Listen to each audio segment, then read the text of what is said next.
Welcome to Tales from Sector 9, your portal to immersive sci-fi audio stories. If you enjoy deep space action, rogue AIs, and conspiracy theories, you're in the right place. Tap like and subscribe to keep the adventures coming. Drop a comment and tell us where in the galaxy you're listening from. Now, sit back, relax, and prepare for tonight's story. The Helix Protocol. The amber light in the Helix chamber made everything look like it was drowning in old whiskey. Commander Casey Klein placed his hands into the interface sleeves. The mahogany panel swallowed his wrist to the forearm. Genetically synthesized wood, 300 years old, grown in zero-gravity vats to perfect the grain. The needles entered his veins with practiced efficiency. 12 insertion points. He didn't flinch. He'd done this 647 times. The ship tasted his blood. Behind him, Dr. Celine Ward stood with a tablet pressed against her chest like a hymnal. Her reflection fractured across the brass fixtures that ring the pilot's chair. Fixtures that served no mechanical purpose but had been installed in every Helix-class vessel for 2 centuries. Tradition, weight, the physical architecture of inevitability. Resonance at 40%, she said. Her voice had the clipped precision of a woman who'd spent her career turning people into data sets. The low-frequency hum began in Casey's molars, then his sternum, then deep in the marrow of his femurs where the body keeps its oldest memories. The Helix Drive wasn't waking up. It was listening. Jonah Pike stood in the shadow near the bulkhead door, hands clasped behind his back, face blank as a compliance form. He was looking at Casey but seeing through him, analysing blood work results that wouldn't be available for another 6 minutes. Pike's job was to find counterfeits. He'd found 17 this year. None of them had made it to trial. Resonance at 60, Ward said. The choir started. It came from no direction. It had no source. The sound moved through Casey's nervous system, like a language his spine understood but his brain couldn't translate. To anyone outside a Helix chamber, the resonance sounded like a high-pitched psychic scream that made children vomit and dock workers blind in one eye for an hour. To Casey, it was the harmonic proof of everything he'd been, taught since he was 6 years old. You are the thin line. You're the lock that keeps chaos from the door. The mahogany panels began to glow, not with light, with something that looked like light shadow, bioluminescent veins pulsing beneath the wood grain in rhythms that matched Casey's heartbeat. The interface sleeves tightened. The needles went deeper, 1 millimeter, calibrating, sampling, confirming. 80%, Ward whispered. She always whispered at 80. Casey closed his eyes. The thing they didn't tell you in the academies, the thing you only learned after your first jump, was that the Helix field didn't feel like travel. It felt like digestion. Like the universe was pulling you through a throat made of folded space and quantum shear. Every cell in your body had to phase lock or it would drift apart at the subatomic level. Neural liquefaction. They'd shown him the photographs during orientation. A crew of 8 rendered into a biological slurry, still conscious, still screaming through liquefied vocal cords for 6 minutes before the CNS finally dissolved. Only certain people could survive the swallow. Only bloodlines with the right pedigree. Full resonance, Ward said. Casey opened his eyes. The Helix chamber was no longer a room. It was a throat. The walls contracted. The brass fixtures bent inward. His hands in the interface sleeves felt like they were melting into the ship, becoming part of the superstructure, his veins threading into the fuel lines, his neurons splicing into the nav grid. The jump. Silence. Then the ship landed in a different star system 400 light-years away, and Casey Klein tasted copper and ozone, and the particular flavour of aristocratic DNA doing what it was designed to do. He pulled his hands from the sleeves. 12 puncture wounds wept clear fluid. Ward was already moving forward with the medical kit, her face composed, professional. She'd seen his blood 1,000 times. She knew its signature better than he did. "Clean jump," she said, dabbing antiseptic on his wrists. "No anomalies." Pike stepped forward from the shadows. "Time to destination?" 46 hours sublight, Casey said. His voice came out raw. Jumping always felt like swallowing glass on the way back. "The monitoring array is in the outer system. We'll dock, refuel, review the weekly audit logs."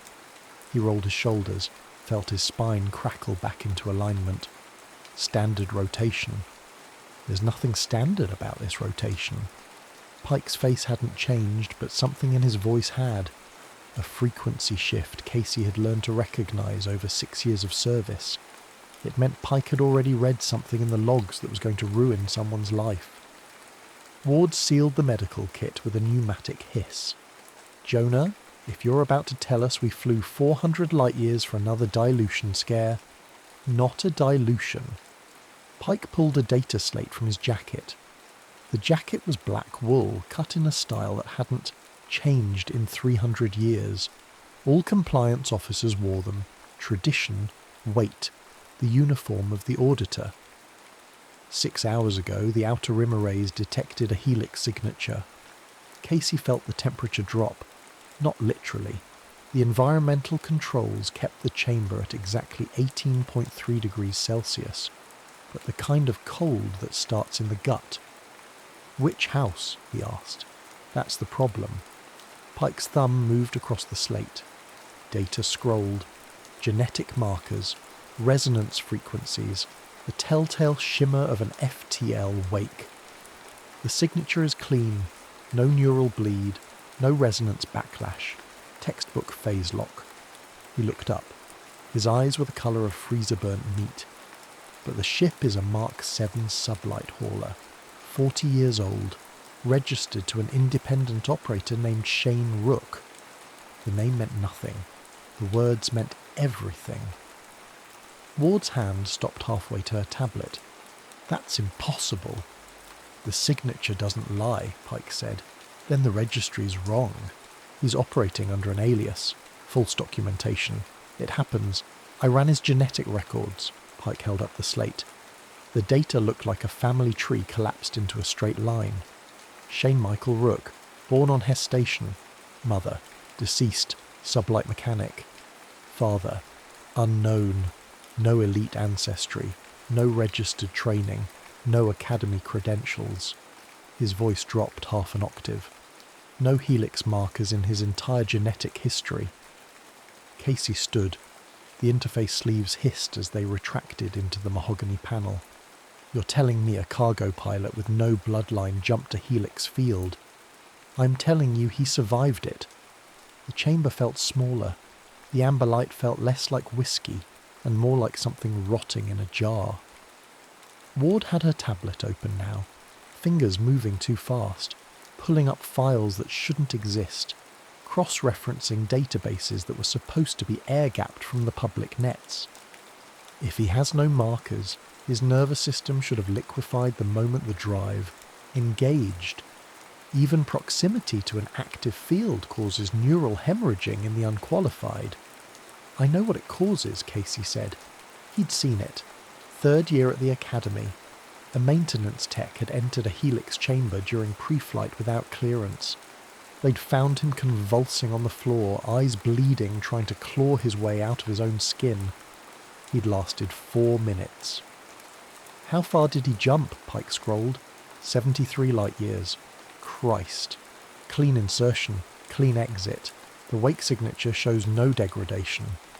Pike looked at Casey the way a pathologist looks at a tumour that shouldn't be malignant but is. He piloted that jump better than half the licensed navigators in the registry. The low-frequency hum was gone, but Casey could still feel it in his bones. An echo. A ghost frequency. "Where is he now?" Casey asked. "The jump terminated near the Ferris Reach. We lost his transponder 40 minutes ago. He's running dark." Pike folded the slate closed with a sound like a coffin sealing. The Order issued a protocol Helix Black at 0400 hours. Ward's face went the colour of the mahogany panels. They classified him black? Protocol Helix Black wasn't a manhunt. It was an erasure. Casey had participated in 2 during his career. Both times the targets had been elite families accused of bloodline dilution. Children born with compromised markers, evidence of unsanctioned breeding outside the approved houses. The protocol was simple. Capture, audit, sterilise the lineage, destroy the records, make it like they never existed. They want him alive, Pike said, for now. And after? Ward's voice was steady, but her hands weren't. The tablet trembled against her chest. Pike didn't answer. Casey moved to the observation port, a narrow slit of reinforced glass that looked out onto the void. The stars here were different than the ones near Earth. Colder, more distant. He could see the faint shimmer of their own jump wake dispersing into the black, an oil-slick smear of extra-dimensional residue. Beautiful, forbidden. He thought about Shane Rook, a name he'd never heard, a man who shouldn't exist, a cargo pilot in an obsolete hauler who'd somehow threaded his nervous system through a quantum shear field and survived. He doesn't know what he's done, Casey said quietly. No, Pike agreed, but he will. Behind them, the helix chamber's bioluminescent veins pulsed once, twice, then went dark. The ship settled into the low idle of sublight travel. The mahogany panels returned to being just wood, expensive, dead, decorative. Casey turned from the window. Assemble the retrieval team. We dock in 46 hours. I want full genetic workup, historical lineage scan, and a probability model for how this happened. And when we find him? Ward asked. Casey looked at the interface sleeves, at the 12 puncture wounds in his wrists that were already beginning to scab over, at the proof of his birthright written in coagulating blood. We ask him how he heard the stars singing, Casey said, and then we make sure no one else ever does. He walked toward the bulkhead door. Pike and Ward followed. The helix chamber sealed behind them with the pneumatic whisper of a tomb closing. 47 decks below in the security hold, Asset Grey stood at attention in the dark. He was alone. He was always alone. His genetic code was 43% helix compatible. Close enough to survive proximity to the drives, not close enough to pilot. He'd been engineered that way, a buffer, a heat sink, disposable capital. He'd been listening to the jump. He always listened. And for the first time in his 6 years of operational deployment, he'd felt something. Not pain, not the usual neural bleed. He'd felt the choir, and it had sounded like his name. The Ferris reach looked like God had given up halfway through creating a solar system. Shane Rook's hands wouldn't stop shaking. He'd wrapped them around a mug of recycled coffee 3 hours ago, and the liquid had gone cold against his palms, but he couldn't let go. If he let go, he'd have to look at them, at the way the skin had gone translucent during the jump, veins glowing blue-white like fibre-optic cable, like his entire circulatory system had been trying to escape through his pores. The derelict courier sat in his cargo bay like a tumour. He'd towed it in thinking, what? Salvage rights? A quick flip to the scrappers on Hess Station? Stupid. Greedy. The kind of thinking that got independent operators killed.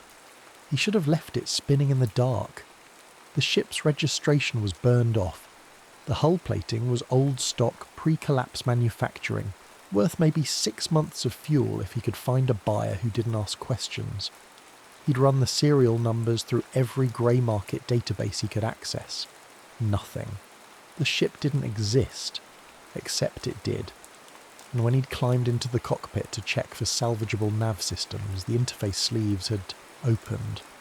Not mechanically, not with the hiss of hydraulics or the click of unsealing locks. They'd opened the way a hand opens to receive something it's been waiting for. The mahogany panels had exhaled, and Shane, who'd spent 32 years being told his DNA was industrial grade, had put his hands inside. The needles had felt like coming home. His transponder screen flickered. He'd shut down everything non-essential 4 hours ago, running dark, venting heat, trying to become invisible against the radiation signature of the Ferris Reach's asteroid belt. But the screen kept flickering, not a malfunction.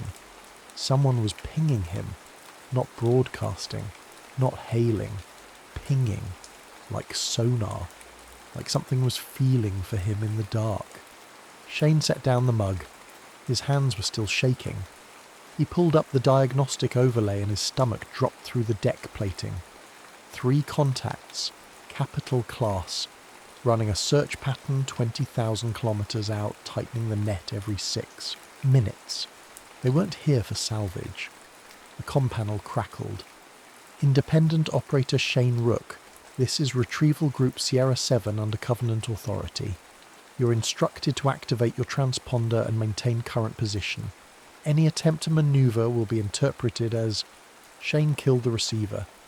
His Mark 7 hauler wasn't built for evasion. It was built for the slow, economical burn between stations. The kind of flying where you calculated fuel costs down to the milliliter and ate NutriPaste for 3 months to afford new heat shielding. The engines could maybe give him 2 sustained burns before the core started cooking itself. The derelict courier in his cargo bay had a Helix Drive. Shane looked at his hands.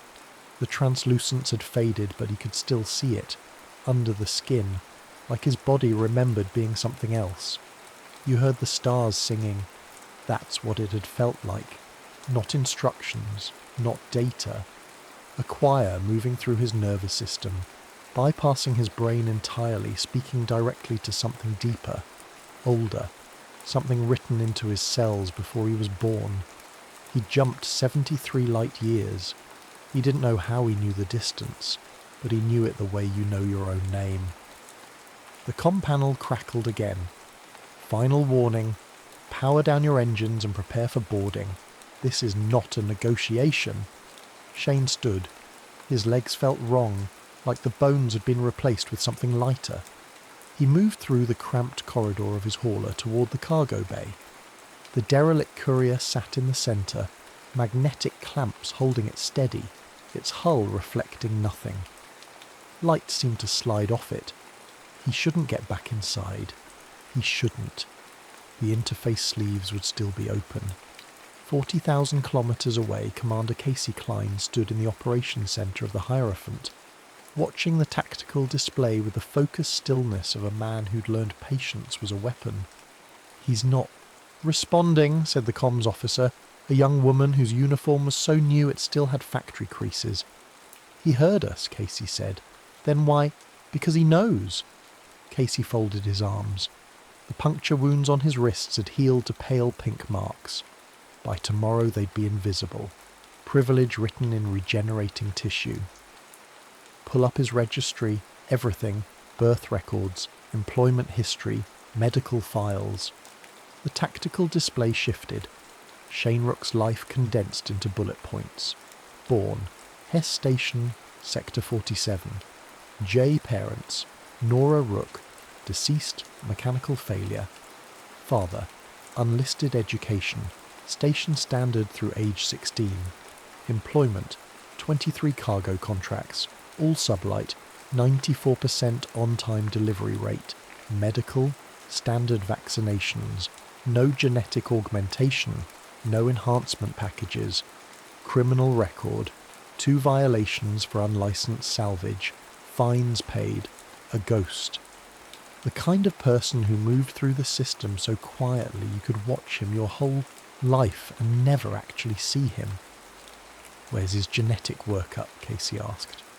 Dr. Ward stepped forward. She'd been silent since they'd entered the Ferris Reach, her face locked in the expression of someone trying to solve an equation that had too many variables. I ran it twice. His public medical records show standard human baseline. No helix markers, no compatible alleles, nothing that should allow neural phase lock. Should, Pike said from the shadows. He was always in the shadows. but he jumped anyway.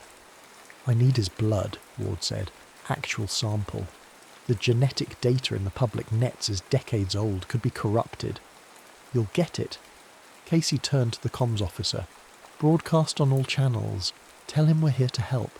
Tell him the ship he salvaged is experimental, potentially dangerous, and we need to secure it before he hurts himself.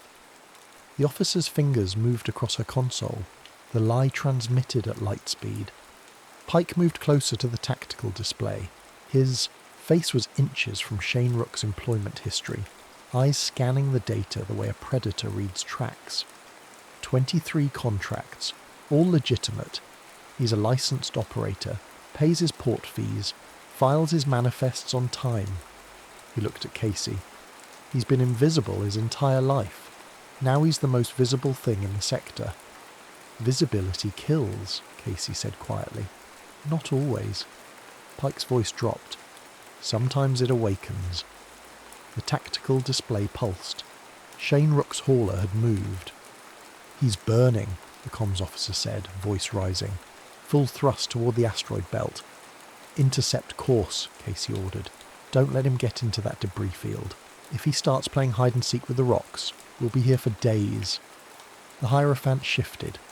Thousands of tons of Covenant Authority engineering pivoting with the grace of something built by people who'd never had to check a price tag. The burn was smooth, efficient. The kind of acceleration that would have torn Shane Rook's hauler apart. He's not going to make it, Ward said. She'd pulled up the performance specs for a Mark 7. His engines can't sustain that burn. He'll cook his core in 9 minutes. He knows, Pike said. Then what's he... The tactical display shrieked. Not literally. The speakers didn't make a sound, but every alarm in the operation centre triggered simultaneously. The screens filled with static, then cleared, then filled with something that looked like static's shadow. Helix signature, the comms officer whispered. Active field generation. From which ship? Casey demanded. The hauler? No, the courier. Both. I can't... The wake appeared on visual, even through the reinforced observation ports, even across 40,000 kilometres of void they could see it. An oil-slick smear of extra-dimensional residue spreading across the black like a wound opening in space itself. Shane Rook jumped. The silence in the operations centre had weight. Ward spoke first, voice barely audible. He just piloted a jump while running full burn in a salvage ship with no calibration, no pre-flight resonance check, no... Track him, Casey said. We can't. The wake signature disperses in 6 minutes, and he could have gone anywhere within 140 light years. Dr. Ward. Casey's voice was soft, dangerous. The tone he used when he needed people to remember what his bloodline could do and theirs couldn't. We have 3 Helix-certified pilots on this ship. We have monitoring arrays feeding us real-time wake analysis from 17 star systems. We have the largest genetic database in colonized space. He turned to face her. Find him. Ward's hands moved across her tablet. Her fingers were shaking. The wake signature shows. He didn't jump far, maybe 12, 15 light years. The resonance pattern is... She stopped. What? It's clean. Cleaner than our jump. No neural bleed. No sympathetic vibration. No. She looked up. Her face had gone the colour of recycled paper. Commander, I've been analysing Helix resonance patterns for 16 years.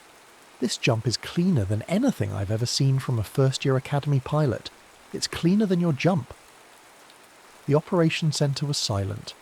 Pike stepped forward. Scan the adjacent systems. Look for drive signatures, heat blooms, anything that suggests a ship coming out of FTL. You'll need to vent heat, recalibrate. He can't jump again immediately. How do you know? The comms officer asked. Pike's face didn't change. Because no one can. The human nervous system needs 6 hours minimum to recover from phase lock. It's not training, it's biology. He looked at Casey. Even his biology. But Casey was staring at the wake signature on the tactical display. at the way it shimmered and folded and dispersed into quantum nothing, at the beauty of it, at the threat of it. "Ready the intercept team," Casey said. "Full genetic audit equipment, biological containment protocols, and sender. Priority transmission to Covenant Central." "What classification?" the comms officer asked. Casey watched the wake signature collapse. "Tell them we've confirmed the anomaly. Tell them Shane Rook isn't just compatible." He turned from the observation port. "Tell them he's better." 15 light-years away, Shane Rook pulled his hands from the interface sleeves and vomited across the deck plating. The jump had felt like being born, like every cell in his body had been pulled apart and reconstructed according to some blueprint he'd never seen but had always carried. The choir was still singing in his bones. He tried to stand. His legs wouldn't work. He crawled out of the courier's cockpit on his hands and knees, dragging himself through his own cargo bay, leaving a trail of sweat and bile. His hauler's emergency system was screaming.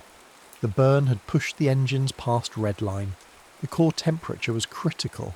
He had maybe 30 minutes before the whole ship became a radiation hazard. Shane collapsed against the bulkhead. His vision was doubling, tripling, trying to show him the same space from multiple angles simultaneously. He could feel the system he'd jumped to. 3 planets, a dying star, an asteroid belt rich with frozen methane. He could feel it the way you feel a room in the dark. He'd never been here before. He knew it anyway. His comm panel was flashing. Incoming transmission.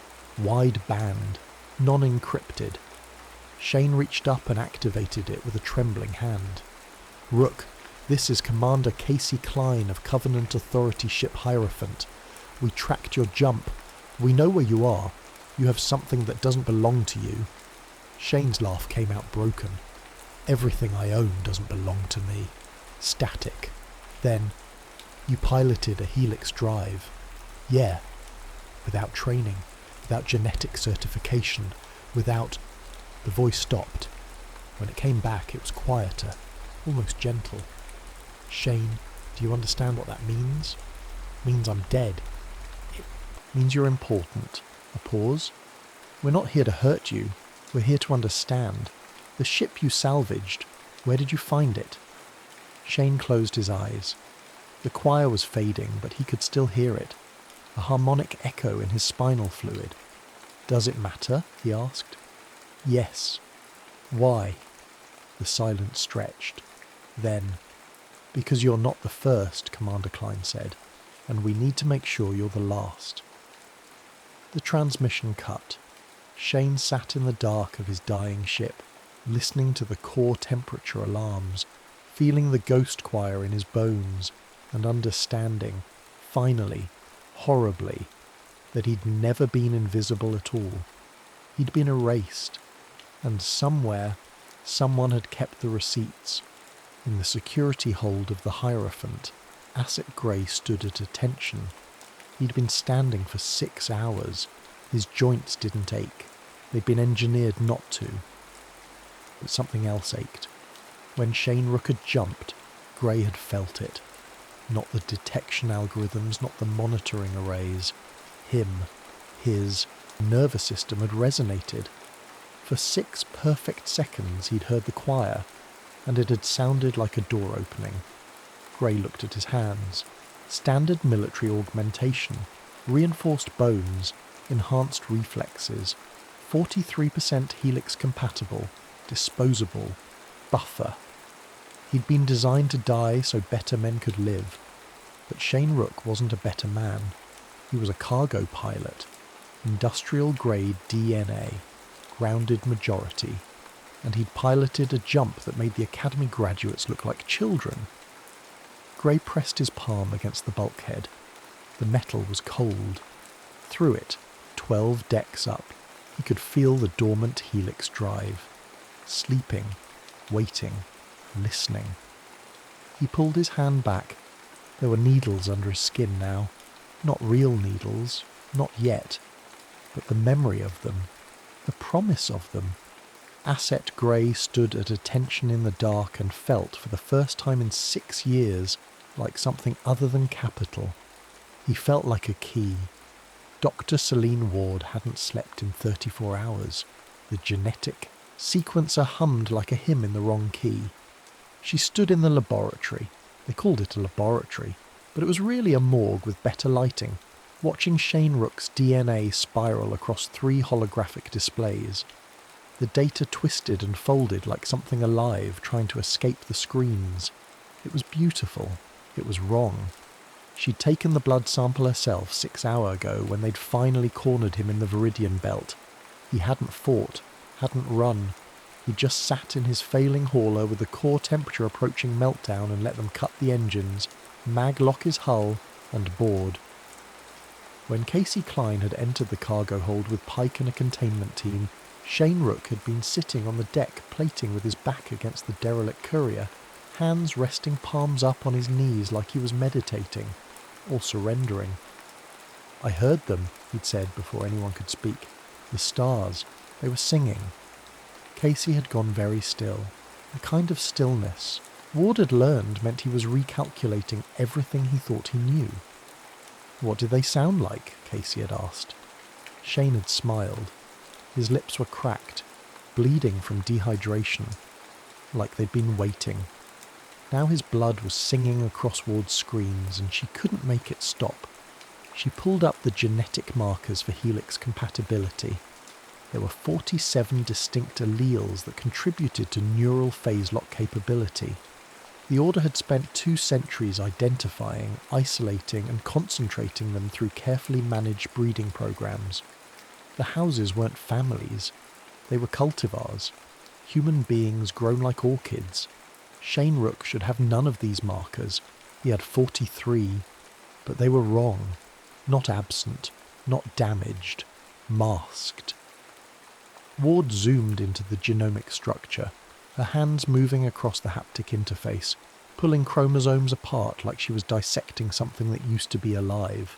There, wrapped around the helix markers like chains, were suppressor sequences, artificial, deliberate. Someone had taken Shane Rook's genetic heritage and encrypted it. The lab door opened. "You look like shit," Pike said. He was carrying 2 cups of coffee. He set one on her workstation without asking if she wanted it. She did. "I've been looking at the same impossible data for 6 hours, Ward said. She didn't turn around. "Tell me I'm hallucinating." Pike moved closer. His reflection appeared in the holographic displays, his face overlaid with Shane Rook's DNA like a ghost haunting a graveyard. He studied the data with the patient focus of a man who'd spent his career finding errors in bloodlines. "Suppressor sequences," he said after a moment. "Yes." "Artificially introduced." "Yes." "How old?" Ward pulled up the genomic dating analysis. Numbers made her hands cold. 4 generations, maybe 5. Pike was silent for 30 seconds. When he spoke, his voice had no inflection at all. Someone scrambled his bloodline. "Not scrambled," Ward gestured at the screen. "Look at the precision. This isn't damage. This is surgery. Someone took a helix-compatible genome and wrapped it in suppressor sequences so elegant they've been reproducing for 4 generations without degrading." She finally turned to face him. "Jonah, this is military-grade genetic encryption. Pre-collapse engineering, maybe earlier." "Earlier than the collapse?" Pike's face remained blank, but something moved behind his eyes. Recognition. Or horror. It would mean Shane Rook descends from someone who had access to genetic engineering that predates the founding of the Order. Ward picked up the coffee. It was already cold. She drank it anyway. It would mean his ancestors weren't excluded from Helix travel. They were erased from it. The lab felt smaller. Pike pulled out his data slate. His fingers moved across the surface with surgical precision, pulling up records that Ward didn't have clearance to access. Genealogical databases, historical registries, files marked with classification codes she'd only seen twice in her career. There's a gap, Pike said quietly, in the historical records, first generation post-collapse, when the Order was consolidating control over Helix technology. He looked up.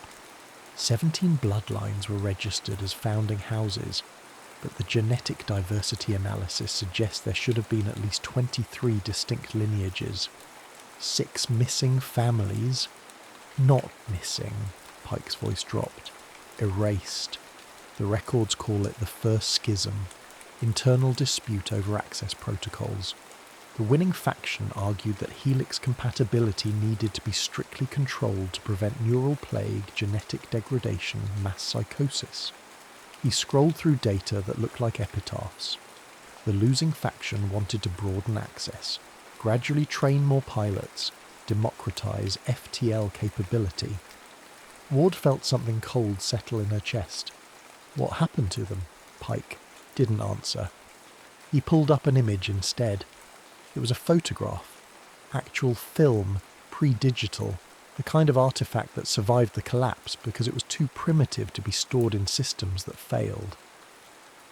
The image showed a group of people standing in front of a building with columns, expensive clothes, confident postures. The architecture behind them was old Earth, pre-spacefaring, the kind of institutional weight that said we were here first and we'll be here last. 23 people in the photograph. Pike zoomed in on 6 of them. He tapped the screen and biographical data appeared. Names, birth dates, genetic markers. Then he pulled up Shane Rook's DNA and overlaid it on the image. The match probability was 87%. Oh Christ, Ward whispered. The 6 who argued for open access were purged, Pike said. His voice had gone quiet, clinical, the tone he used when he was describing people he'd erased. Their genetic records were scrubbed. Their descendants were tagged with suppressor sequences and pushed into the grounded populations. The official story was that they'd voluntarily withdrawn from the Order due to genetic incompatibility concerns. He looked at Ward. But they didn't withdraw. They were rewritten. Ward stared at the photograph, at the 6 people who'd been turned into ghosts, at Shane Rook's DNA singing across her screens like a resurrection. How many? She asked. How many descendants? Pike's fingers moved. The data slate calculated, cross-referenced, projected population distribution over 5 generations. Conservative estimate, 40,000, he looked up. And that's just the ones with clean lineage tracking. If we account for genetic drift, unrecorded births, off-grid populations, he stopped. Maybe 500,000 people carrying suppressed helix markers. The lab was very quiet. Ward thought about her career. 16 years managing bloodline purity programs. 16 years ensuring the genetic gates stayed, locked. She'd pruned family trees. She'd classified children as incompatible based on fractional marker variations. She'd signed sterilization orders. She'd called it science. We need to tell Commander Klein, Ward said. No. She turned. Pike's face was still blank, but his hands had closed around the data slate like he was strangling it. Jonah, think about what you're saying. His voice was very soft. We tell Casey that Shane Rook isn't an anomaly. He's proof that the Order committed generational genetic warfare against its own people. We tell him that 500,000 humans are walking around with encrypted Helix compatibility. We tell him that everything he believes about biological hierarchy is built on a lie. Pike's knuckles had gone white. What do you think happens next? The truth. The truth is a weapon, Selena, and we don't get to choose who fires it. Ward opened her mouth, closed it, thought about Protocol Helix Black, about containment, about the word erasure, and what it meant when applied to people. Shane Rook is in interrogation right now, she said quietly. What do you think Casey's asking him? Pike looked at the photograph, at the 6 ghosts who'd wanted to democratize the stars. He's asking him if he knows what he is, Pike said. And when Shane says no, Casey will have to decide if that ignorance is a mercy or a threat. The interrogation room wasn't a room. It was a pressure chamber disguised as courtesy. Casey sat across from Shane Rook at a table made from the same genetically synthesized mahogany as the Helix chamber. The wood was warm, expensive, the kind of surface that reminded you who had the resources to grow trees in space. Shane looked smaller than his file suggested. 32 years old, but his face had the weathered quality of someone who'd spent his life in artificial gravity and recycled air. His hands rested on the table, palms down. The skin was still faintly translucent. Casey could see the blue map of his veins. "You're not under arrest," Casey said. It was technically true. Protocol Helix Black wasn't an arrest. It was a biological quarantine. "We're just trying to understand what happened." Shane didn't respond. His eyes were focused on the middle distance, like he was listening to something no one else could hear. "The ship you salvaged," Casey continued. "Where did you find it?" "Drifting near the Ferro Reach trade corridor." Shane's voice was rough. "No transponder, no registry. I thought it was abandoned." "Did you see any identification? Corporate marks? House insignia?" "The hull plating was burned clean," Casey made a note on his tablet. "When you boarded the ship, what did you find?" "Empty. No crew, no cargo. Just the cockpit and the drive." "And you activated the interface?" Shane's hands tensed, almost imperceptible. "The interface activated me." Casey set down his tablet. "What does that mean?" "It means I didn't press anything. I didn't initialize anything. I just..." Shane stopped. His eyes refocused on Casey.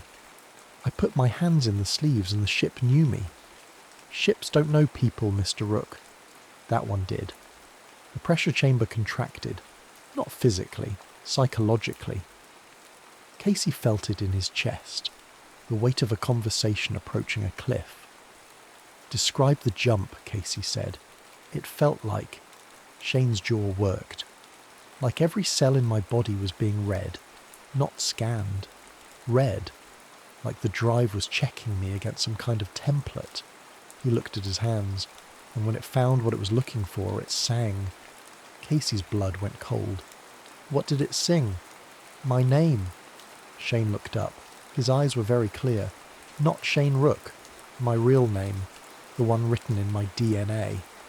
The door opened. Pike entered first, moving with his usual silent precision. Ward followed, her face locked in an expression Casey had never seen before. Not horror, worse, certainty. "Commander," Pike said, "we need to speak with you." "I'm in the middle of..." "Now." Casey stood. Shane didn't move, didn't react. He was still staring at his hands like they belonged to someone else. The corridor outside interrogation was empty.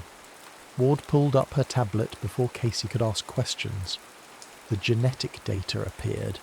Spirals and markers and suppressor sequences that looked like chains. "He's not an anomaly," Ward said without preamble. "He's a descendant." Casey felt the floor tilt. Descendant of what? Of the first schism. Pike's voice was flat. Empty. The voice of a man who'd looked into a grave and found his own reflection. The 6 bloodlines that were purged for arguing against Helix exclusivity. They weren't sterilized. They were encrypted. Someone wrapped their genetic markers in suppressor sequences and pushed them into the grounded populations. That's impossible. It happened. Ward thrust the tablet toward him. "Look at the precision. This is institutional-level genetic engineering. Military, pre-collapse, someone with access to the earliest Helix research decided to hide these bloodlines instead of destroying them." Casey stared at the data, at Shane Rook's DNA, singing like something that had been buried alive and was finally clawing toward light. "How many?" he asked. 500,000, Pike said. Conservative estimate. The corridor was very cold. "We have to contain this," Casey said. His voice came from somewhere distant. Procedural. "Full information blackout. Shane Rook goes into deep quarantine. We scrub his genetic records, seal his files." "Casey." Ward's voice was sharp. "You're not listening. This isn't one person. This is 500,000 people walking around with the genetic capacity to pilot Helix Drives. 500,000 people who've been deliberately excluded from the only form of power that matters in this galaxy." "Then we find them," Casey heard himself say. "We audit the genetic databases, flag the suppressor sequences, track down every descendant, and do what?" Ward's hands were shaking. The tablet trembled. "Sterilize them? All of them? Kill 500,000 people to preserve a lie? To preserve order?" The word came out harder than Casey intended. "You think the galaxy survives if FTL travel suddenly opens to anyone with the right DNA? You think the houses will give up logistic sovereignty peacefully? We'll have wars, trade collapse, Helix Drives running on untrained pilots who liquefy themselves and everyone aboard." "That's the justification they used 200 years ago," Pike said quietly. "The first schism. The purged bloodlines argued for gradual democratization, training programs, expansion of access. The winning faction said it would cause chaos." He looked at Casey. "They said it was necessary. It was necessary." "Was it?" Ward's voice cracked. "Or was it just easier? Easier to control everything if only 20 people could move between stars? Easier to maintain power if you convinced everyone else they were biologically inferior?" Casey felt something fracturing. Not in the corridor. Inside him. "You're talking about dismantling the entire structure of galactic civilization." "I'm talking about telling the truth," Ward said. "The truth isn't always survival. Neither is a lie." They stood in the cold corridor, surrounded by the hum of a ship built by people who believed their blood made them better. Above them, 12 decks up, the Helix Drive slept. Below them, in interrogation, Shane Rook sat with his hands on expensive mahogany, listening to a song no one had taught him. "What did the Order tell you to do with him?" Ward asked quietly. Casey didn't answer. Pike did. "Protocol Helix Black. Terminate the anomaly.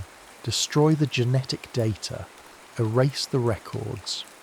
Are you going to do it?" Ward was looking at Casey now. Really looking. Not at his rank. Not at his bloodline. At him.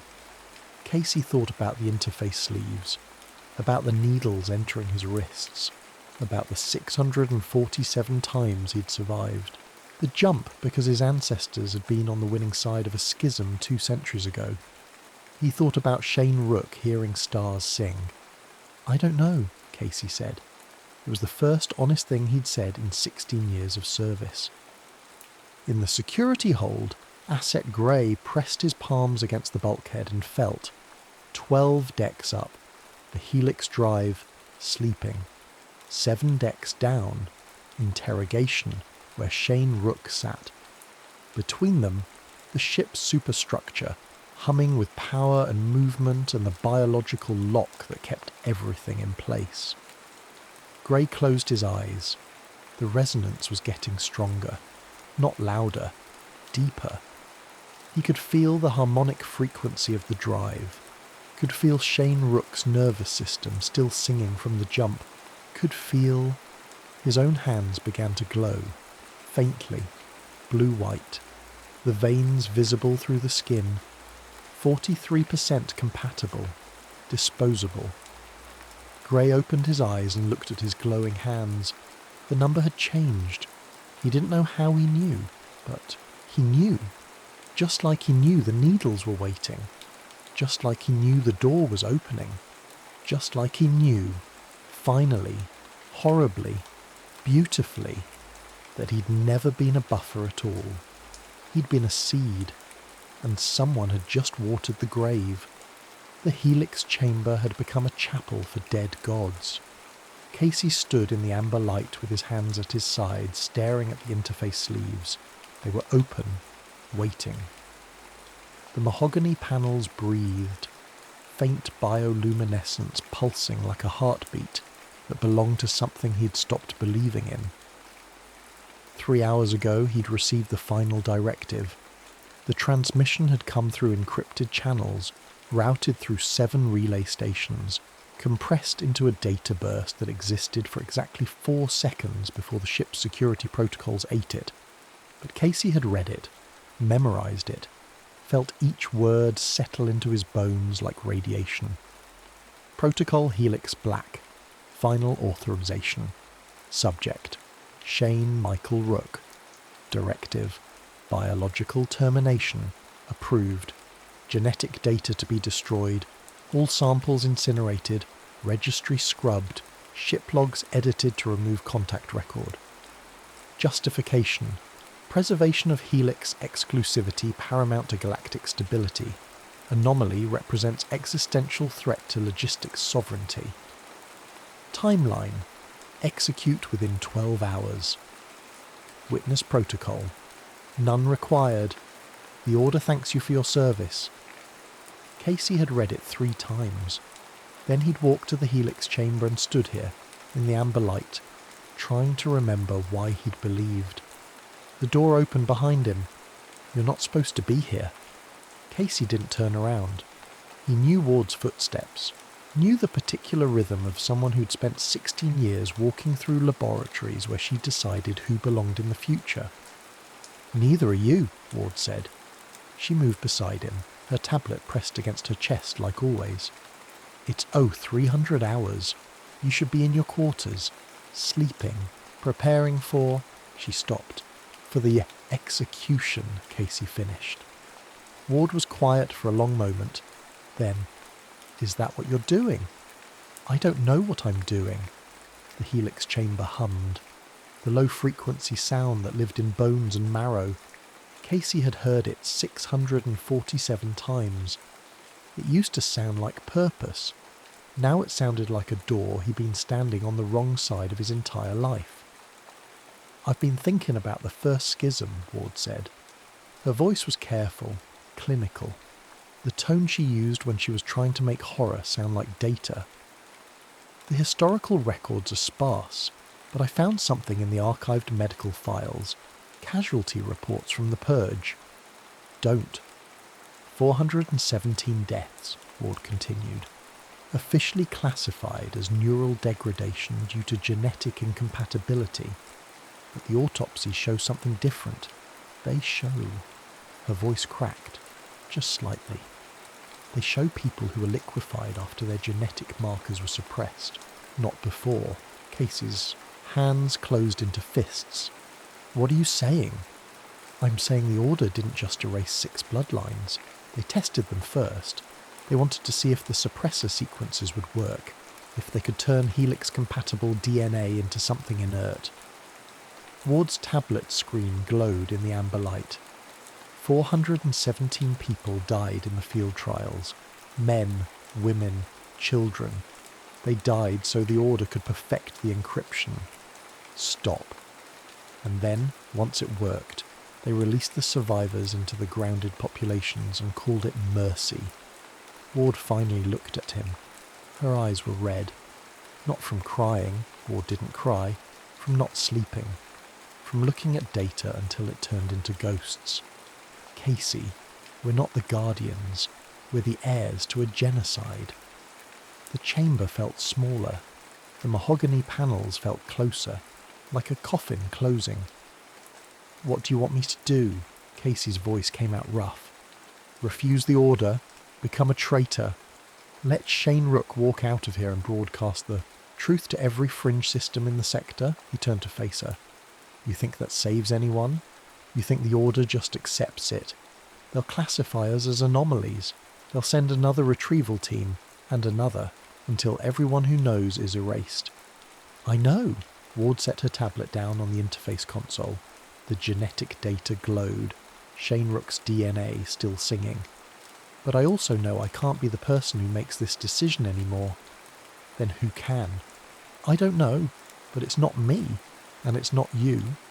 She looked at the interface sleeves. We're too far inside the machine to see what it's built on. The door opened again. Pike stood in the threshold, backlit by corridor lighting. His face was half shadow, half amber. He looked like something that existed between states, between execution and mercy. "He's asking for you," Pike said. "Who?" "Shane Rook. He says he needs to show you something." The interrogation room had changed. The mahogany table was still there, expensive and dead. But Shane Rook had moved. He stood now with his back to the wall, his hands pressed flat against the metal bulkhead. His eyes were closed. His breathing was slow, rhythmic, like meditational prayer. The veins in his arms were glowing. "Jesus Christ," Ward whispered. Casey felt the floor tilt. "How long has he been like this?" 17 minutes, Pike said. He was standing in the doorway, data slate in hand, recording everything, always recording. "He started during the last watch change. Said he could feel the ship breathing. Ships don't breathe." "That's what I told him." Pike's voice was very flat. "He said ours does." Shane's eyes opened. They were wrong, not damaged, not diseased. Wrong. The whites had taken on a faint blue-white luminescence, like his entire vascular system was trying to become visible. When he looked at Casey, there was recognition there. Not of Casey the person, of Casey the pattern. "You've jumped 647 times, Shane said. Casey went cold. "How do you know that?" "I can feel the resonance in your nervous system. Every jump leaves a mark, a harmonic scar." Shane's hands pressed harder against the bulkhead. "The ship counts them. The drive remembers." "Shane." Ward stepped forward, her clinical mask cracking. "What's happening to you?" "I'm waking up." He smiled. It wasn't a happy expression. "Or maybe I've been awake this whole time and everyone else is sleeping. I can't tell anymore."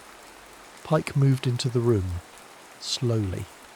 The way you approach something that might be dangerous or might be fragile. "You said you needed to show Commander Klein something." "Yeah." Shane pulled his hands from the wall. The metal bulkhead was warm where he'd touched it. Not hot. Warm. Like body temperature. Like the ship had been responding. "I need to show him what we are." "What you are," Casey corrected. "No." Shane's eyes were very clear, very certain. "What we are. All of us. Everyone with the markers. Everyone they encrypted and erased and pushed into the dark." He looked at his glowing hands. "We're not anomalies. We're not errors. We're the original design." "That's not possible." "Why not?" Shane's voice was gentle, almost kind. "Because they told you so? Because the Order wrote it in their pretty books and grew it into their mahogany panels and sang it in their academies." He stepped forward. "Casey, Commander, whatever you want me to call you, I'm going to tell you something true and it's going to hurt." "Don't." The Helix Drives weren't designed for one bloodline. Shane's hands were shaking now, not from fear, from effort, like he was holding something too heavy. They were designed for all of us, for humanity, the exclusivity, the genetic lock that came after. The Order didn't discover Helix compatibility, they narrowed it. Ward made a sound, not quite a gasp, not quite a sob. "Prove it," Casey said. Shane held out his hand. On his palm, written in bioluminescent blue-white, was a string of numbers, genetic markers. 47 distinct alleles glowing like they'd been tattooed in starlight. Ward pulled out her tablet. Her hands were shaking so badly she nearly dropped it. She scanned Shane's palm, cross-referenced the markers, ran them through the historical databases.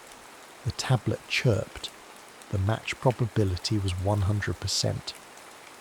"These are the original Helix markers," Ward whispered, "the ones documented in the earliest pre-collapse research. Before the Order consolidated. Before?" She looked up. "These are the markers from when Helix technology was still public." "There was never going to be a monopoly," Shane said quietly. "The drives were supposed to be for everyone. The first schism wasn't about safety or stability.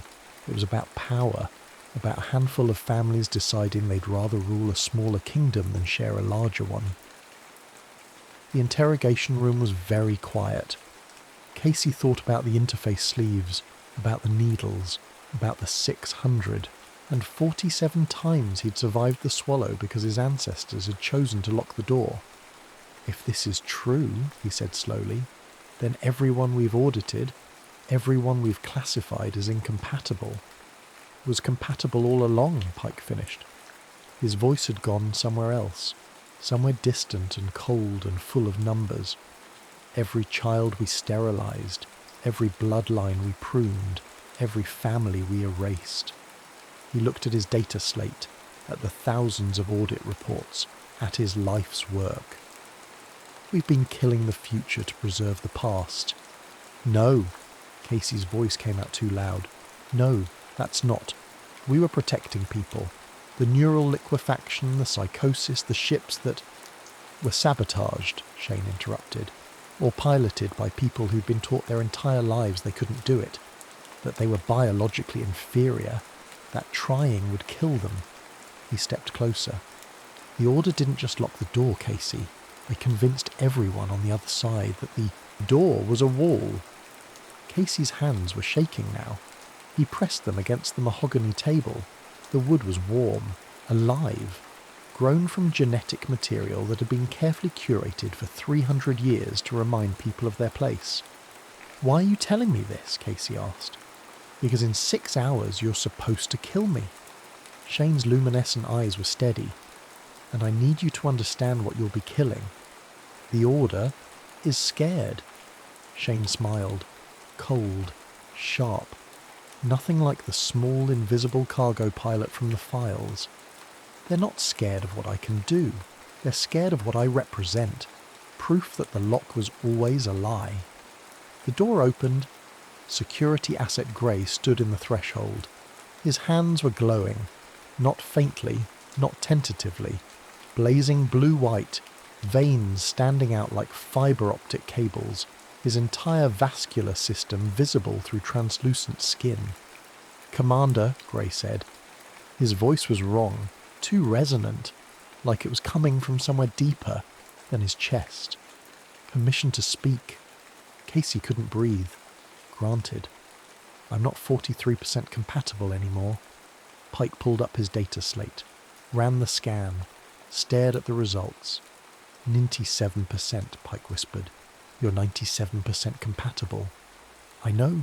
Grey looked at his hands, at the light bleeding through his skin. "I've been standing in the security hold for 6 hours, listening to the drive, and it's been listening to me." He looked up. "The suppressor sequences are breaking down, not just in me, in everyone. The resonance, Shane's jumps, they're triggering something, a cascade effect." Ward was already moving, pulling up fleet-wide medical reports. Her face went grey. 16 confirmed cases in the last 12 hours, she said. Enhanced neural activity, increased bioluminescence, elevated helix marker expression. She scrolled faster. "It's spreading. Everyone with suppressed compatibility markers. Everyone descended from the purged. Bloodlines. They're all starting to wake up." Casey felt reality tilting. "How many?" "We estimated 500,000 potential descendants." Ward's voice was shaking. "If the suppressor sequences are failing, if the resonance is contagious." She looked up. "Within a week, maybe 10 million. Within a month, everyone. Every human being carrying even dormant helix markers." "The door's opening," Shane said quietly, "and you can't close it anymore." Pike dropped his data slate. The sound of it hitting the deck was very loud. "They'll never let this happen," Pike said. His voice was empty, mechanical. "The Order won't surrender logistic sovereignty. They'll call it a plague, a neural pandemic. They'll quarantine entire sectors. They'll sterilize populations. They'll..." He stopped, looked at Casey. "They'll do what we've always done, whatever's necessary." "Is it?" Ward asked. "Necessary?" "I don't know anymore." Grey stepped into the room. His glowing hands left luminescent prints on the door frame. "I was designed to be disposable, a buffer, heat-sink capital." He looked at Casey. "But I can hear them now, Commander. The stars. They're not singing names. They're singing numbers, coordinates, routes, paths between systems that the Order has never mapped because they were too busy protecting their monopoly. Stop. The drives want to be used, Gray continued. That's what I'm hearing. They're not exclusive. They're lonely. They've been waiting for enough pilots to make the network they were designed for. His luminescent eyes fixed on Casey. We're not a threat to galactic stability. We're the fulfillment of it. The galaxy was supposed to have millions of pilots, not dozens. Casey thought about the beautiful lie, about the mahogany panels and the leather-bound manuals and the weight of 300 years of carefully managed breeding, about the interface sleeves opening for his hands because his blood said he was better. He thought about Shane Rook sitting in a cargo hauler, hearing stars sing his real name. He thought about Asset Grey, engineered to die, glowing like a key that had finally found its lock. The directive says I have to kill you in 6 hours, Casey said quietly. Shane nodded. I know. It says I have to destroy the genetic data, scrub the records, make you disappear. I know. It says this is necessary. Is it? Casey looked at his hands, at the pale pink scars on his wrists where the needles went in, at the proof of his heritage written in healing tissue. 647 jumps. 647 times he'd been told he was special. 647 lies. No, Casey said. The word hung in the interrogation room like a detonation. Pike moved first. He picked up his data slate from where it had fallen, looked at the audit reports, at the thousands of files, at the proof of his life's work. Then he deleted them. All of them. Jonah, Ward started. If we're doing this, Pike said, we're burning everything. The genetic databases, the suppressor sequence protocols, the purge records, all of it. He looked at Casey. No evidence means no prosecution. They can't charge us with treason if we leave nothing to investigate. They'll kill us anyway. Probably, Pike almost smiled. But at least we'll die having told the truth. Ward pulled up her tablet, accessed the secure research networks. Her fingers hovered over the delete commands. This is everything, she whispered. 16 years of genetic research, bloodline management protocols, everything I've built. It's built on graves, Shane said gently. Ward pressed delete. The screens went dark. Casey looked at Gray, at the engineered enforcer who was glowing like something divine. Can you fly? Casey asked. I don't know. We're going to find out. Casey turned to the comm panel, activated ship-wide address. His voice echoed through every corridor, every hold, every chamber of the Hierophant. This is Commander Klein. As of 0342 hours, Protocol Helix Black is rescinded. Genetic quarantine is lifted. And I am formally announcing... He stopped, breathed, felt the weight lift. I am formally announcing that Helix compatibility is not exclusive. It never was. The genetic markers exist in millions of human beings, and we're going to teach them how to fly. Silence. Then, from somewhere deep in the ship, someone started laughing.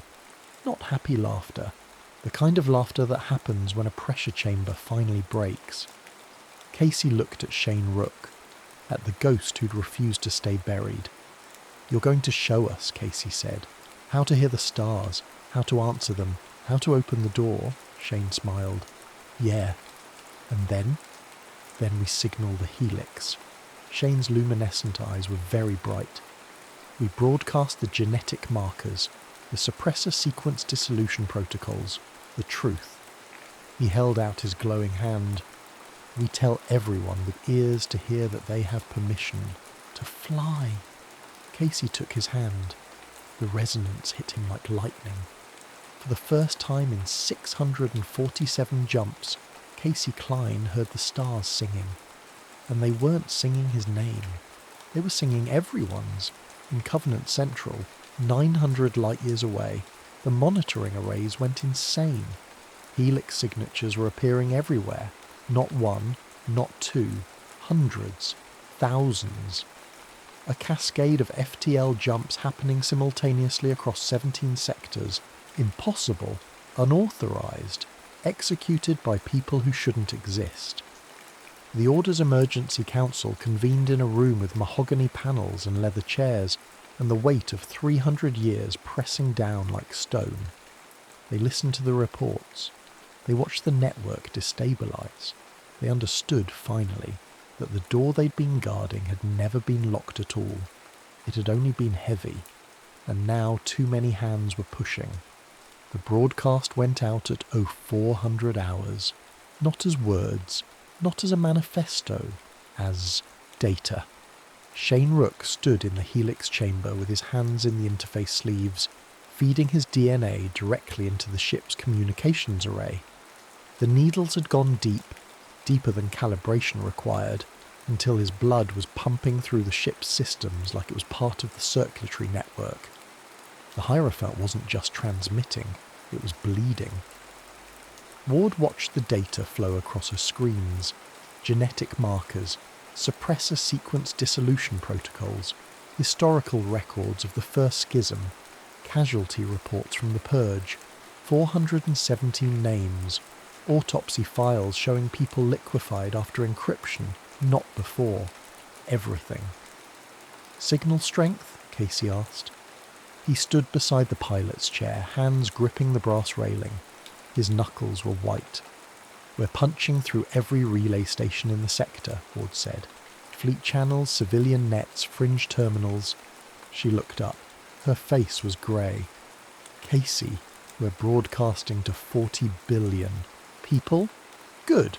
They'll shut us down in minutes. Then we make those minutes count." Pike stood in the shadows near the bulkhead, data slate dark in his hands. He'd deleted everything.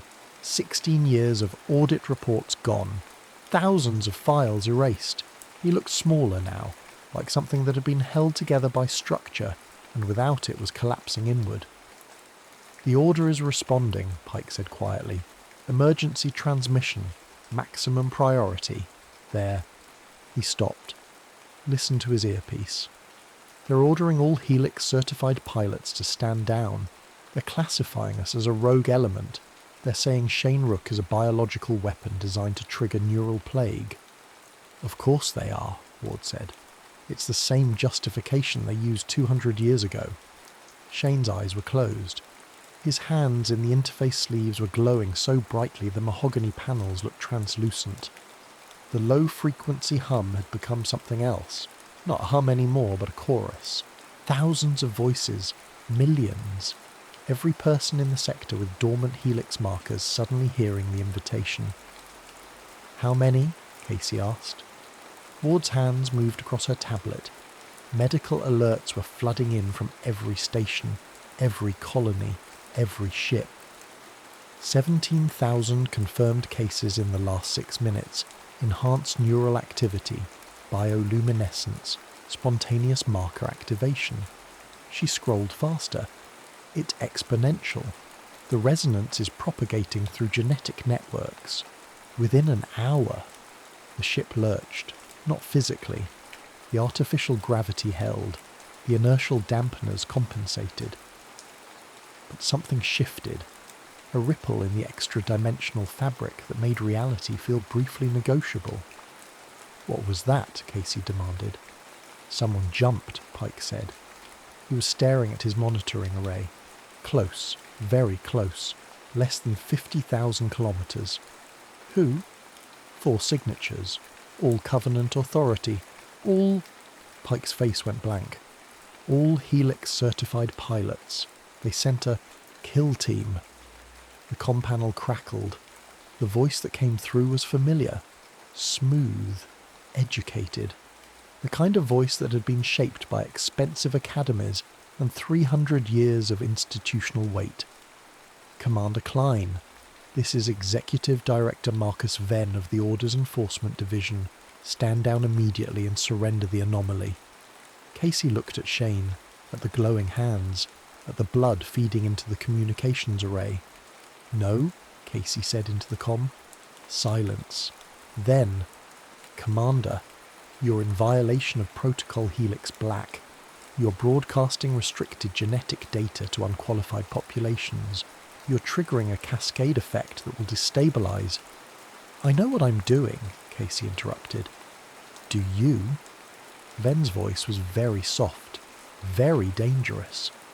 Do you understand that you're about to kill millions of people? The grounded populations don't have the training. They don't have the discipline. They don't have the breeding. When they try to jump, they'll liquefy. Their nervous systems will shred. Their ships will reappear with crews biologically inside out. A pause. And it will be your fault. Casey felt the words like needles, like the interface sleeves going too deep. That's what you told the first schism, Casey said, before you murdered them. We saved humanity from itself. You saved your monopoly. Those are the same thing. Ben's voice was calm, reasonable. The voice of a man who'd spent his life believing difficult decisions were proof of moral superiority. Commander, I know what you're feeling. The weight of discovering the truth. The horror of realizing what we've done. I felt it too 30 years ago, when I learned about the Purge. Casey's blood went cold. You knew. Of course I knew. Every director knows. It's our burden to carry, our responsibility to maintain. Ven sighed. The first schism wanted to democratize the stars. Do you know what happened when they tried? Chaos, neural plague, Helix Drives burning, through untrained pilots like wheat through a thresher. In 6 months they'd killed more people than we've audited in 3 centuries. You're lying. Am I? Or am I telling you the truth you don't want to hear? Ben's voice dropped. The suppressor sequences weren't just about control, Commander. They were about mercy. Better to live in ignorance than die screaming in the void. Better to be grounded than liquefied. Ward made a sound. Not agreement. Recognition. He's right, she whispered. About the casualties. I found the medical reports. Early Helix research was catastrophic. 90% mortality rate. Ships lost. Colonies stranded. It took 2 generations to stabilize the technology and identify the compatible bloodlines. By eliminating the incompatible ones, Pike said flatly. By concentrating the genetics that worked, Ward said. The Order didn't just steal Helix travel. They perfected it. They turned a death sentence into a reliable system. She stopped. They saved more lives than they took. Casey felt the floor tilting again. Are you defending them? I'm telling you the math. Ward's tablet glowed with data, with graphs showing mortality rates over centuries, with the proof that consolidation had worked. If we open Helix access right now, if millions of untrained people try to jump based on this broadcast, the casualty projections are catastrophic. How catastrophic? Ward's hands were shaking. Conservative estimate, 2 million dead in the first month, maybe 10 million within a year. The Helix chamber was very quiet. Shane's eyes opened. She's right, he said. His voice was distant, resonant. I can feel them. Everyone waking up. Everyone hearing the choir for the first time. And most of them, he stopped. Most of them aren't ready. Then we train them, Casey said. With what infrastructure? Ven's voice cut through the comm like a scalpel. The Order has spent 300 years building the training programs, the safety protocols, the neural conditioning required to survive a jump. You're going to replicate that in a month, a year, a decade. A pause. Or are you just going to let them die while you build it? Casey looked at the interface sleeves, at the needles, at the 647 times he'd been saved by structure. What's your alternative? Casey asked quietly. Containment, Ben said. We shut down the broadcast. We suppress the genetic data. We tell the populations this was a terrorist attack designed to trigger neural plague. We quarantine the activated cases until the suppressors can be reinstalled. His voice softened. And we let history continue the way it has. Slowly, safely, under control. Under your control. Someone has to be in control, Commander. That's the price of civilization. Casey closed his eyes. He thought about Shane Rook, hearing stars sing. He thought about Asset Grey, glowing like something divine. He thought about the 6 bloodlines, buried, alive, encrypted and erased. He thought about 2 million people dying because they'd been given a door they weren't ready to walk through. "Commander," it was Pike's voice, quiet, empty. "The kill team is positioning. They're going to fire in 90 seconds. Casey opened his eyes. "Shane," he said, "how many people can actually jump right now? Successfully?" Shane's luminescent eyes stared into nothing. Maybe 10,000, worldwide. People with minimal suppressor degradation. People who've been hearing the choir their whole lives without knowing what it was. He looked at Casey. Everyone else needs time, training, preparation, or they'll die. How much time? Years. The comm panel crackled. 60 seconds, Commander, then said. "Make your choice." Ward stepped forward. Her tablet screen showed the casualty projections, the graphs, the math. "Casey, if we continue the broadcast, if we push this through, we'll save 500,000 people by giving them access, but we'll kill 2 million in the process." "And if we don't?" Casey asked. "We save 2 million by keeping them ignorant, but we condemn 500,000 to remaining erased. Some choice." "It's the only choice," Ben said through the comm. "Welcome to the burden of leadership." Casey looked at Shane Rook, at the man who shouldn't exist, who'd survived because a purge 200 years ago had been imperfect. "What do you want?" Casey asked him. Shane smiled. It was a terrible expression. "I want to burn it all down. I want every person with suppressed markers to wake up. I want the order to fall. I want revenge for 417 people who were liquefied in a field trial they didn't consent to." His glowing hands pressed deeper into the interface sleeves. "But I also don't want to kill 2 million people to get it." "Then what do we do?" Shane closed his eyes, listened to something no one else could hear. "We don't give them the door," he said finally. "We give them the key." "What's the difference?" Shane pulled his hands from the interface sleeves. The needles withdrew. His blood stopped feeding into the communications array. The broadcast terminated. The Helix chamber went silent. 30 seconds, Pike said. Shane turned to Ward. "The suppressor sequences. Can you reverse them? Gradually, over time, instead of cascading failure, controlled dissolution?" Ward's hands moved across her tablet. "Theoretically, if we had cooperation from medical facilities across the sector, if we could implement genetic therapy protocols, if," she looked up, "if we had institutional support instead of institutional opposition, then that's the deal," Shane said. He looked at the comm panel, at the kill team 60 seconds from firing, at Executive Director Venn and the wait of 300 years. "We stop the broadcast. We contain the immediate cascade, but the Order agrees to begin gradual marker reactivation programs. Controlled, monitored, safe. We open the door over a generation instead of overnight." "They'll never agree," Pike said. "Won't they?" Shane's smile was cold, sharp.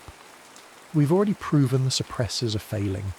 We've already shown that 500,000 people carry the markers. The cascade is inevitable now. The only question is whether it happens as chaos or structure." He looked at Casey. "Make them understand. They can fight this and lose everything in the chaos. Or they can manage it and maintain their power for another generation while they teach the rest of us how to fly." Casey stared at him. "You're negotiating for a slower revolution." "I'm negotiating for survival," Shane said. "Theirs and ours. That's not justice." "No, but it's not genocide either." Casey moved to the comm panel. His hand hovered over the transmit button. Behind him, Ward whispered, "It's a Hegelian compromise." "What?" "Thesis. Order maintains absolute control. Antithesis. Immediate democratization causes mass death. Synthesis." She looked at Shane. Manage transition that preserves institutional stability while gradually redistributing access. It's still a cage, Pike said. It's a bigger cage, Shane replied, with doors that actually open, eventually. Casey pressed transmit. Director Venn, we have a proposal. The negotiation took 6 hours. The kill team held position, weapons armed, waiting. Casey stood in the Helix chamber and dictated terms while Ward pulled up genetic therapy protocols, and Pike calculated casualty projections, and Shane Rook sat with his glowing hands pressed against the mahogany panels, listening to the stars sing and counting the people who were waking up across 40 billion human lives. The terms were simple. 1. Immediate suppression of the broadcast. 2. Quarantine and treatment for activated cases. Treatment, not termination. 3. Establishment of genetic reactivation programs under joint order independent oversight. 4. Gradual marker restoration over 50 years. 5. Full historical disclosure of the first schism, names, records, casualties. 6. Amnesty for the Hierophant crew, Venn countered. Casey countered. Pike ran the numbers. Ward mapped the implementation timeline. Shane listened to the choir and occasionally said things like, 12,000 more just woke up, or the cascade won't stop completely, or we have maybe 48 hours before this becomes irreversible. At 1100 hours, Venn agreed, not because he wanted to, because he understood that the alternative was losing everything. 50 years, Venn said through the comm. His voice was tired, old. 1 generation. We open the academies, we build the training infrastructure, we gradually reactivate the suppressed bloodlines under controlled medical protocols. A pause. And in 50 years, we revisit the question of full democratization. Agreed, Casey said. And Commander? Yes. You'll be remembered as the man who prevented a neural plague, not the man who started a revolution. Venn's voice was very soft. That's the price of compromise. I know. The transmission terminated. The kill team withdrew. The Hierophant sat in the void, surrounded by the dissipating wake of a broadcast that had reached 40 billion people and then stopped. Not because it failed, because it chose to wait. Shane Rook stood and walked to the observation port. His hands were still glowing but fainter now. The resonance was fading. How many did we wake up? He asked quietly. 37,000 confirmed cases, Ward said. Another 100,000 showing early marker activation. By the time the cascade fully stabilizes, maybe 200,000 people will have gained conscious access to Helix compatibility. And the rest? The rest wait. 50 years, maybe longer. Ward set down her tablet. It's not what we wanted. No. Shane pressed his glowing palm against the reinforced glass. But it's what we got. Casey moved beside him. Together they looked out at the stars, at the void, at the paths between systems that were still locked to most of humanity but were slowly beginning to open. Do you regret it? Casey asked. Compromising? Shane was quiet for a long moment. Ask me in 50 years, he said finally. Airset Grey stood in the Helix chamber alone. The crew had dispersed. Casey to file the formal reports. Ward to begin coordinating with medical facilities across 17 sectors. Pike to archive what was left of the purge records before they could be disappeared again. Shane Rook had gone to the observation deck to watch the stars and count the people still waking up. Grey stood in front of the interface sleeves. They were open, waiting. He'd been 43% compatible when this began. Disposable, a buffer, heat sink capital. Now he was 97%. Now he could hear the stars singing. Now the needles were no longer a threat, they were an invitation. Grey placed his hands into the sleeves. The needles entered his veins, the mahogany panels breathed. The low-frequency hum started in his bones and moved outward, expanding, harmonizing, until he couldn't tell where his nervous system ended and the ship's began. The Helix Drive woke, and Gray, who'd been engineered to die so better men could live, felt the universe open like a throat, not to swallow him, to ask his name. He closed his eyes. The jump was clean, perfect, beautiful. When he opened his eyes, the Hierophant was 300 light-years away and Gray was crying. Not from pain, from understanding. He hadn't been a buffer, he'd been a seed, and someone, some scientist or rebel or ghost from the first schism, had planted him in the Order's garden and waited for the right moment to water the grave. Asset Gray pulled his hands from the interface sleeves. The puncture wounds wept clear fluid. He looked at them and smiled. He had a name now. The stars had told him. 50 years later, the galaxy looked different. Not transformed.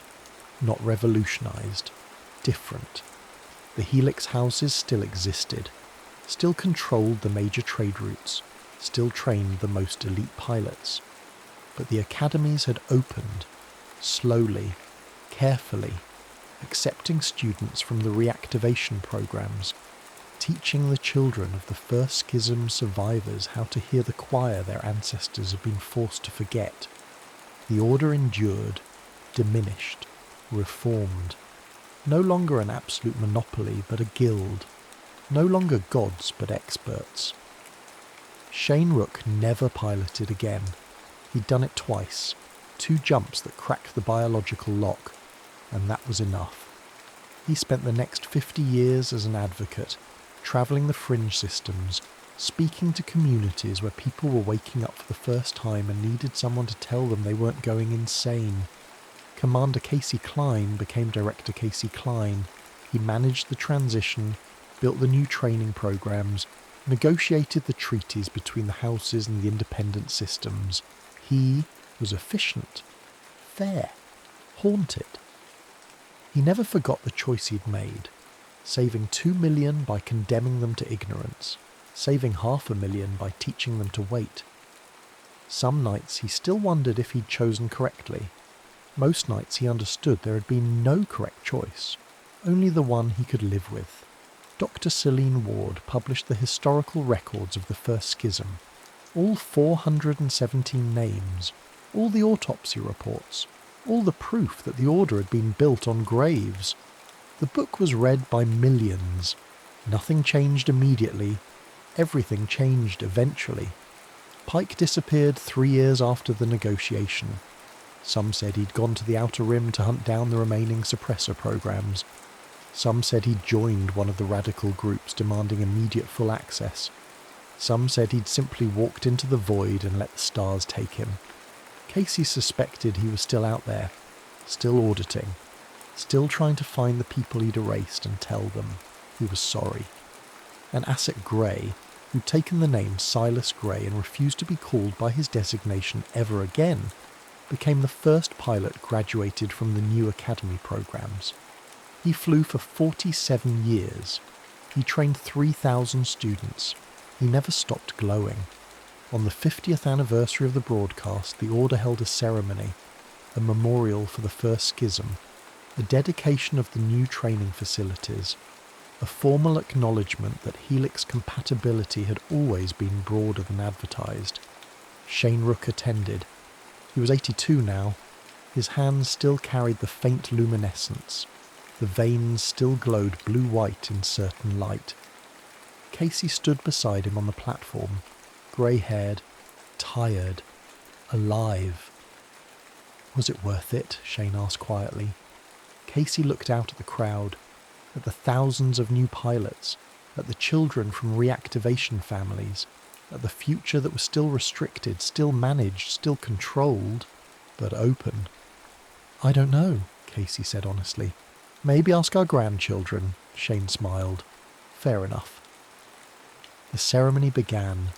The speakers talked about progress, about gradual change, about responsible stewardship of dangerous technology. They didn't talk about the 417 people liquefied in field trials. They didn't talk about the 6 bloodlines deliberately erased. They didn't talk about the 2 million people still waiting for reactivation, but they also didn't lie about it anymore, and that, Shane thought, was something. Not justice, not revolution, but a door left ajar. And sometimes that's enough to let the light in. In the void between stars, a derelict ship drifted, unmarked, unregistered, old stock pre-collapse manufacturing. Inside, the interface sleeves were open, waiting. They'd been waiting for 200 years. They would wait for 200 more if necessary, because the Helix Drives had never been exclusive. They'd just been patient, and sooner or later someone would put their hands inside and hear the stars singing. Someone always did. The ship drifted. The sleeves waited. The choir sang in frequencies only the future could hear. And somewhere, in the genetic code of 40 billion people, the door stood ajar. The Order did not fear the jump. They feared the passenger. But in the end, the passengers learned to fly anyway. Just slower than they wanted. Just faster than the Order could stop. And that made all the difference.